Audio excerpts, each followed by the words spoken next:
नमस्कार, मैं हूं आलोक जोशी और आप देख रहे हैं बेजड्डा। और बेजड्डा में आज हम बात करेंगे एक ऐसी चर्चा जो कि आजकल चारों तरफ से आप देख रहे थे। पिछले कुछ दिनों में अच्छी अच्छी खबरें, खुश खबरियां आ रही थीं, खास तौर पे भारत के बाजार, भारत की कंपनियों और उनमें पैसा लगाने को लेकर। लेकिन इसके उल्टी एक खबर आ गई है।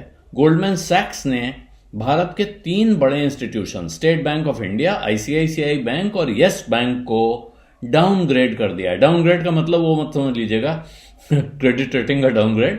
यहां उन्होंने अपनी शेयर परचेज लिस्ट कही है या अपने पोर्टफोलियो में उनको डाउनग्रेड किया है, क्योंकि उनको लगता है कि आने वाले वक्त में भारत में फाइनेंशियल सेक्टर की कंपनियों के लिए बहुत सारी चुनौतियां खड़ी होने वाली हैं, बहुत सारे चैलेंजेस आने वाले हैं। हालांकि इसी समय उन्होंने बजाज फाइनेंस को अपग्रेड किया है। जो बजाज फाइनेंस पिछले काफी समय से जिस पे काफी सवाल उठ रहे थे, उसको अपग्रेड किया है और एचडीएफसी बैंक पर अपना बाय कॉल रीइटरेट किया है, यानी कि दोबारा उसको एक तरह से अंडरलाइन किया है, कहा है कि हाँ, हम इसे खरीदने की सलाह बरकरार रखते हैं। उनका कहना है कि जो फाइनेंशियल सेक्टर की कमाई है, अर्निंग्स हैं, आमदनी है, उनको तरह तरह की चुनौतियों का सामना करना पड़ सकता है आगे आने वाले वक्त में, और इसीलिए वो तमाम कंपनियों के एस्टीमेट्स, कमाई के एस्टीमेट्स, अर्निंग्स के एस्टीमेट कम कर रहे हैं 5 से लेकर 2% तक। वित्त वर्ष 24-25 और वित्त वर्ष 25-26 में 5% और 2% तक की कटौती इसमें वो कर रहे हैं।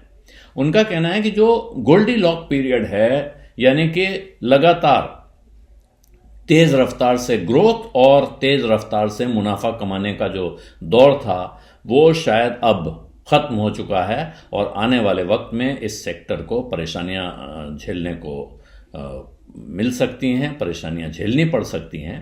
और इसमें उनको दिखता है कि साहब, एक तो कॉस्ट ऑफ फंड्स बढ़ रहा है, तमाम स्ट्रक्चरल चैलेंजेस हैं, जो फंडिंग जहां से आती है, जहां से उनको पैसा मिलता है, उसमें तकलीफ है।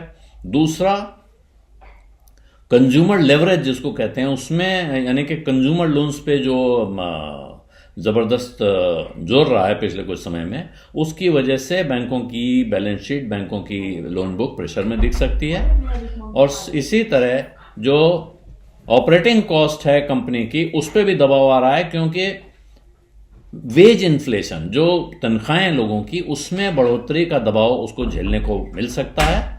और इसी के साथ उनको आगे अगर अपने डिपॉजिट बढ़ाने हैं, उसके लिए अपना नेटवर्क बढ़ाना पड़ेगा और उस पर जो खर्च होगा वो भी उनको दबाव में ला सकता है। इस वजह से वो इन कंपनियों पे अब एक तरह से कहें तो बेरिश हो गए हैं, बुलिश के बजाय। और उनका कहना है कि पिछले 2020 से 2024 तक के ये 4 साल के पीरियड में इनमें काफी जबरदस्त उछाल दिखा है, इनका कारोबार बढ़िया फैला है। लेकिन अब ये वक्त खत्म होने जा रहा है और इसी वजह, और यहां तमाम तरह के दुविधाएं हैं जिसमें इस सेक्टर के लोग फंसे हुए हैं। तो किया क्या है गोल्डमैन सैक्स ने? स्टेट बैंक ऑफ इंडिया को डाउनग्रेड किया है, आईसीआईसीआई बैंक को डाउनग्रेड किया है, ये न्यूट्रल थे, इसको बाय कर दिया है। और येस बैंक को न्यूट्रल से सेल पे डाउनग्रेड कर दिया, यानी उनका कहना आपके पास है तो बेच दें। और साथ में उनको स्टेट बैंक ऑफ इंडिया में यहां से 4% की डाउनसाइड दिख रही है। हालांकि आईसीआईसीआई बैंक की रेटिंग डाउनग्रेड हुई है, लेकिन जहां भाव है वहां से उसको यहां 3% बढ़ने की गुंजाइश दिखाई पड़ रही है।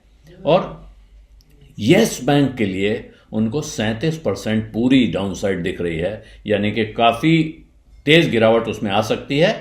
हालांकि बजाज फाइनेंस को उन्होंने सेल से न्यूट्रल किया है, वहां बाय की कॉल नहीं दी है अपग्रेड होने के बावजूद। उन्हें लगता है यहां से 2% की बढ़ोतरी आ सकती है, जबकि एचडीएफसी बैंक में बाय रेटिंग बरकरार रखते हुए वो कह रहे हैं कि उनको यहां से 33%, लगभग 1/3 के उछाल के आसार दिखाई पड़ रहे हैं। तो ये एक रिपोर्ट खासतौर पे बैंकिंग सेक्टर में उसके कुछ दिग्गजों पर गोल्डमैन सैक्स की, और इसके साथ गोल्डमैन सैक्स खुद क्या कर रहा है या उसको देखकर बाकी इन्वेस्टर्स क्या कर रहे हैं, अब ये बाजार में अगले हफ्ते दिखाई पड़ेगा। जिन लोगों के पास ये रिपोर्ट पहुंच गई थी, उन्होंने आज इस पर हरकत कर ली होगी अगर उनकी इच्छा होगी। मोटे तौर पे इन रिपोर्ट्स का महत्व यही होता है कि लोग देखना चाहते हैं कि बड़े दिग्गज इन्वेस्टर, बहुत बड़े इन्वेस्टर्स, इंस्टीट्यूशंस क्या कर रहे हैं और क्या हमको भी वैसे ही करना चाहिए। हमेशा ये रणनीति फायदेमंद नहीं होती है, ये बात यहां कह देना जरूरी है कि ये ऐसा कर रहे हैं इसलिए हम भी ऐसा करें। ये बहुत सीधा गणित नहीं है, कभी कभी काम आता है, कभी कभी उल्टा भी पड़ जाता है। बिज अड्डा में आज इतना ही, इजाजत दीजिए, धन्यवाद, नमस्कार। बिस्तक आपके लिए लाया है प्रीमियम मेंबरशिप प्रोग्राम, जहां आपको मिलेंगे कई सारे फायदे, जिनमें मार्केट न्यूज़लेटर, लाइव चैट पर आपके सवालों के सबसे पहले जवाब, मार्केट आउटलुक, वीकेंड पर मार्केट स्कैन, एंकर्स के साथ चैट और भी बहुत कुछ। इस प्रीमियम सब्सक्रिप्शन में 3 तरह के प्लान्स हैं, सिल्वर, गोल्ड और प्लैटिनम, जिनकी शुरुआत मात्र 159 रुपए महीने से होती है। इससे जुड़ना भी बेहद आसान है। बिस्तक के YouTube चैनल पर जाएं, ज्वाइन बटन पर क्लिक करें और अपना प्लान सिलेक्ट करें। बस बन गए आप हमारे प्रीमियम मेंबर।